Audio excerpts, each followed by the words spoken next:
छोरी हुई है। ताऊ जी छोरे की उम्मीद लगा के बैठे थे, आ गई थी छोरी। कोई ना, बहन आ गई ओमकार की।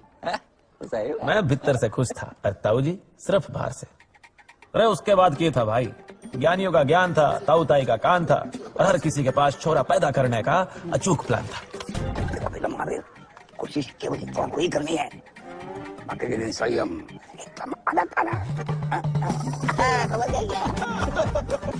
काली गैया को सफेद तिल के लड्डू बाजरे की रोटी में लपेट के उल्टे हाथ से सूरज निकलने से पहले खिला देना, पूरा पक्का।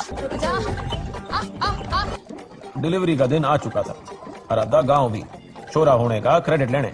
इतने सारे एक्सपेरिमेंट किए जाते just to have male child. Even urban cities में भी ऐसे कपल्स होते हैं जिनको पहली बेटी या फिर दूसरी भी बेटी हुई है, तो वो भी ऐसे उपाय ढूंढते रहते हैं और पूछते रहते हैं कि क्या करने पर मुझे लड़का होगा। Will you believe me if I tell you कि आयुर्वेद में भी इसका एक उपाय बताया गया है। Don't get excited. आयुर्वेद में 14 संस्कार वर्णन किए, इसमें से एक संस्कार है पुंसवन संस्कार। हमारे शरीर के ऊपर जन्म होने से पहले और अपने डेथ तक आयुर्वेद के शास्त्रों के अनुसार हमारे ऊपर शरीर में 14 मतलब 16 संस्कार होते हैं। राइट बिफोर कंसेप्शन मतलब प्री कंसेप्शन से लेके डेथ तक। उसमें से एक संस्कार है, वो है पुंसवन संस्कार, और इसको बहुत हद तक ऐसे माना जाता है कि ये लड़का होने के लिए ये संस्कार या फिर ये विधि किया जाता है प्रेग्नेंट लेडीज के ऊपर। तो पहली बात ये ध्यान में रखिए कि ये बिल्कुल गलत है। पुंसवन ये शब्द में पु मतलब सिर्फ पुत्र नहीं बल्कि पुत्री का भी वर्णन होता है। मतलब ये विधि किया जाता है पुत्र और पुत्री दोनों